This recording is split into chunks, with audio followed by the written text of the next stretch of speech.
rejected.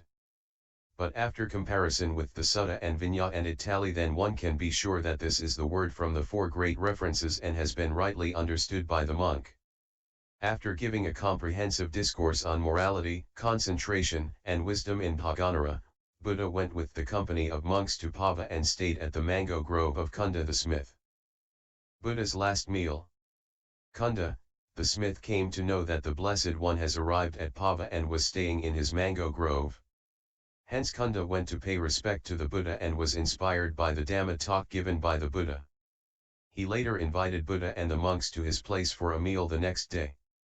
Cunda prepared a fine meal of hard and soft food and also an abundance of pig's delight for the alms-giving. After Buddha arrived at Cunda's house, he told him to serve him the pig's delight and serve the rest of the soft and hard food to the community of monks.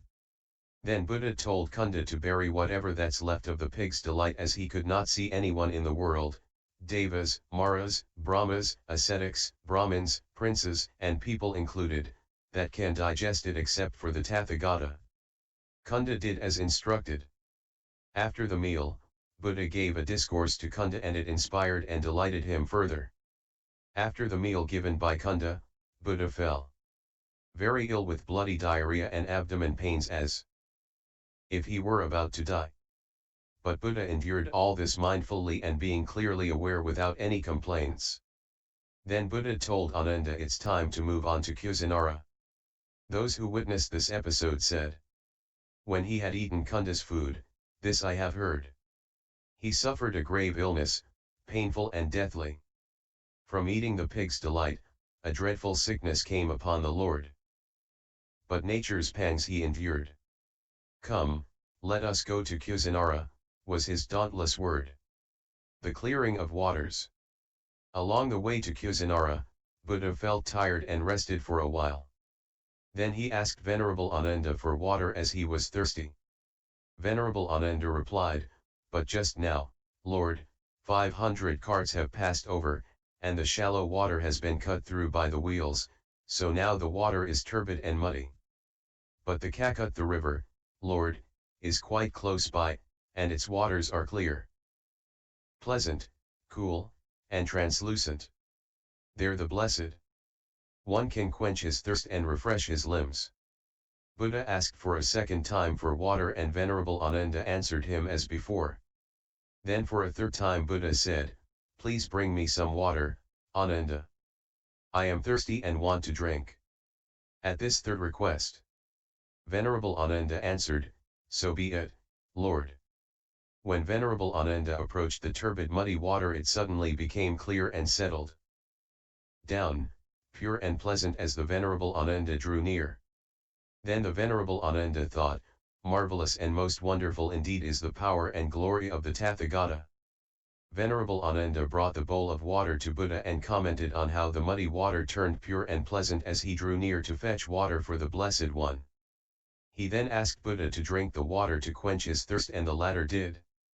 Meeting Pakhusa the Malla. Pakhusa of the Malla clan, who was a disciple of Alarikalama, was passing by on his way from Kusinara to Pava when he saw how calm Buddha and the order of monks were and commented that after greeting Buddha. Then Pakhusa narrated, once, Lord, Alarikalama, my teacher, was on a journey and he decided to rest at the foot of a tree to pass the heat of the day. At that time about 500 carts passed by him one by one.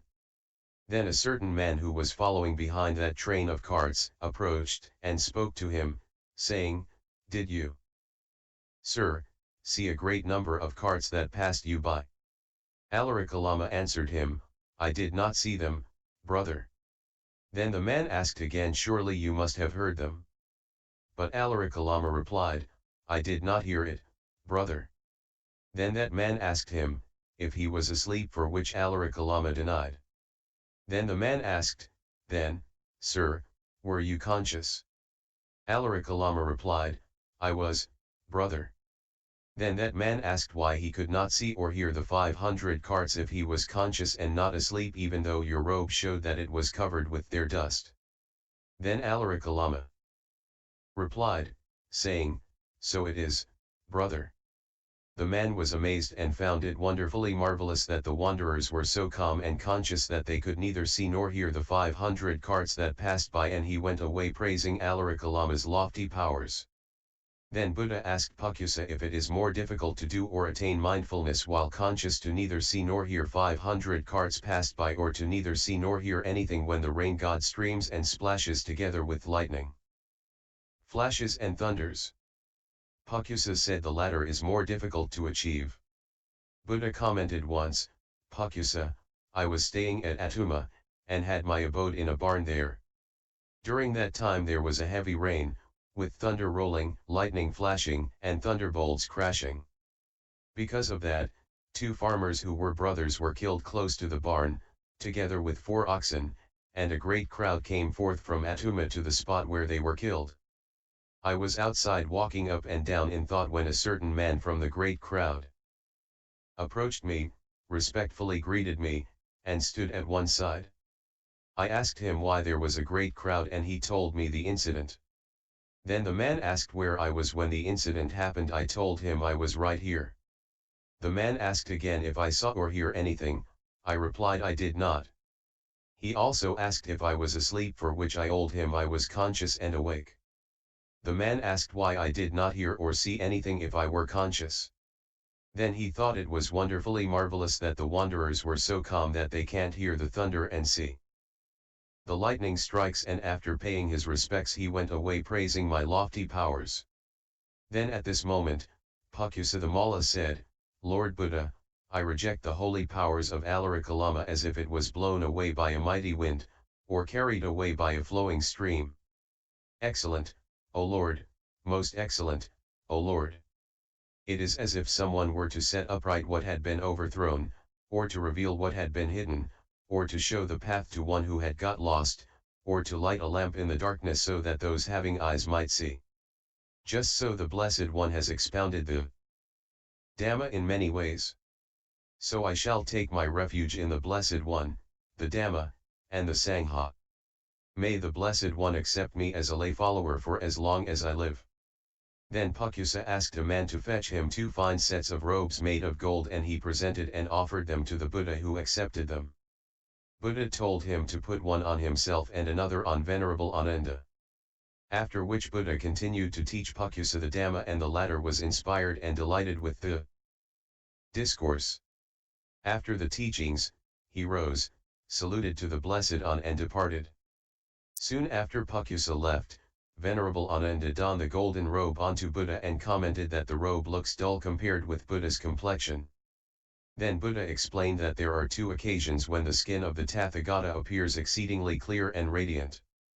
The 2 occasions are, 1 on the night when the Tathagata becomes fully enlightened in unsurpassed, supreme enlightenment, and the night when the Tathagata comes to his final passing away into the state of Nibbana, in which no element of clinging remains. Buddha, tonight, Ananda, in the last watch in the Malasala Grove, in the vicinity of Kusinara, between 2 sala trees, the Tathagata will come to his parinibbana. So now, Ananda, let us go to the Kakutha river. Clad in Pukusa's gift, the robes of gold, the master's form was radiant to behold compared to the robe. At river Kakutha, Buddha with a large company of monks went to the river Kakutha.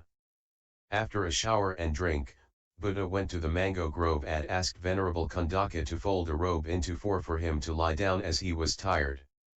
Then the Buddha adopted the lion posture, lying on his right side, placing one foot on the other. He is mindfully and with clear awareness, bearing in mind the time of awakening. Then Venerable Kundaka sat down in front of the Buddha. The Buddha having gone to Kakutha's river, which has clear, bright, and pleasant waters. The Buddha, without an equal in the world, and having bathed and drank, the teacher straight crossed over together with the bhikkhus. The teacher and Lord Buddha, the preserver of the Dhamma, went to the mango grove. There to the elder Kundaka he spoke, lay down my robe, please, fold it into 4. Then the elder, swift as lightning stroke, hastened the teacher's bidding to obey. Weary, the Lord then lay down on the mat while Kunda kept watch beside him. Reliving Kunda's remorse. The Blessed One spoke to the Venerable Ananda, saying, Ananda, one day someone will cause remorse to Cunda the metal worker, saying, it's ypur fault that the Tathagata took his last alms meal from you and then came to his end. Then, Ananda, the remorse of Cunda should be dispelled in this manner, that is your merit, Cunda, that is your good deed that the Tathagata gained final Nibbana after taking his last meal from you. For, friend, Cunda, I have heard and understood from the Blessed One's own lips that there are two alms-giving that are of very great result, more fruitful and advantageous than any other. Which two?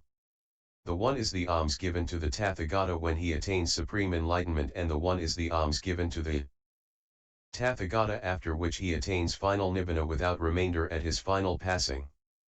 These two alms-giving are more fruitful and beneficial than all others. By his deed the worthy Cunda has accumulated merit which is conducive for long life, beauty, well-being, glory, heavenly rebirth, and sovereignty. Thus, Ananda, the remorse of Cunda the metal worker should be dispelled in this way. Then Buddha uttered this phrase. By giving, his merits shall increase. By restraint, no hatred bears. He who is skilled in virtue, abandons evil things. By the rooting out of greed, hatred, and all delusion, Nibbana is gained. Buddha knew that many will blame Cunda for serving a meal that made Buddha sick and shortly after die. But Buddha's lifespan is already nearing the end and his death is not related to Kunda's meal. So to prevent people accusing Cunda for harming the Buddha, Buddha specifically instructed Venerable Ananda how to remove these false accusations by saying that it is very meritorious to provide alms food for the Buddha.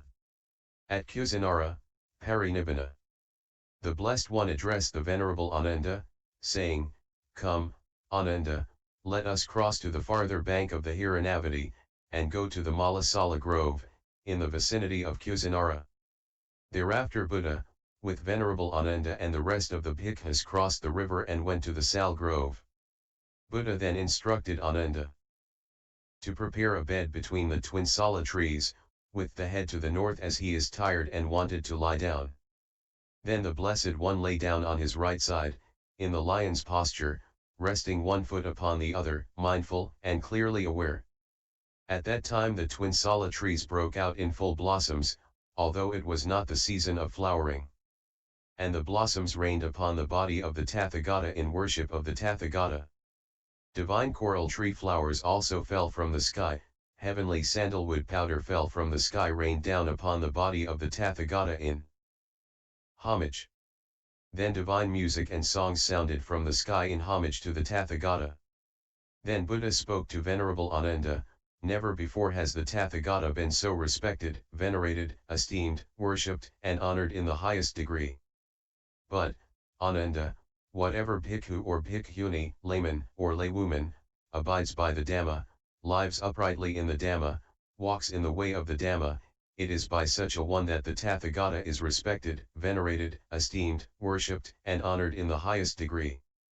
Therefore, Ananda, thus should you train yourselves, we shall abide by the Dhamma, live uprightly in the Dhamma, walk in the way of the Dhamma. The Devas grieve. At that time the Venerable Upavanna was standing before the Blessed One, fanning him. Then Buddha told him to stand aside and not to stand in front of him. Venerable Ananda wondered why will Buddha ask Venerable Upavanna, who had attended to him for such a long time, to stand aside, so he decided to ask Buddha why he said that. Buddha replied, Ananda, the Devas from the 10 world spheres have gathered around to see the Tathagata. Up to a distance of 12 yojanas around the Sala Grove of the Malas in the vicinity of Kusinara there is not a spot that could be pricked with the tip of a hair that is not filled with powerful Devas.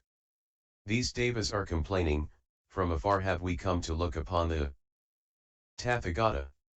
It is rare for a Tathagata, a fully enlightened Buddha, to arise in this world. Tonight in the last watch, the Tathagata will attain final Nibbana, but this bhikkhu referring to Venerable Upavanna is standing in front of the Blessed One, preventing us from getting a last glimpse of the Tathagata. Thus, Ananda, the deities complain. Ananda then asked Buddha, What kind of devas can the Blessed One perceive?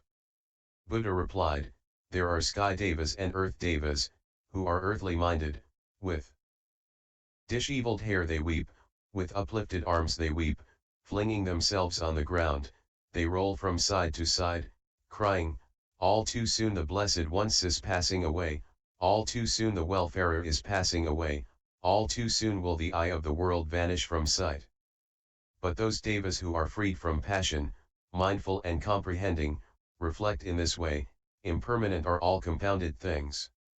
How could this be otherwise? Ananda's concerns. 4 places of pilgrimage.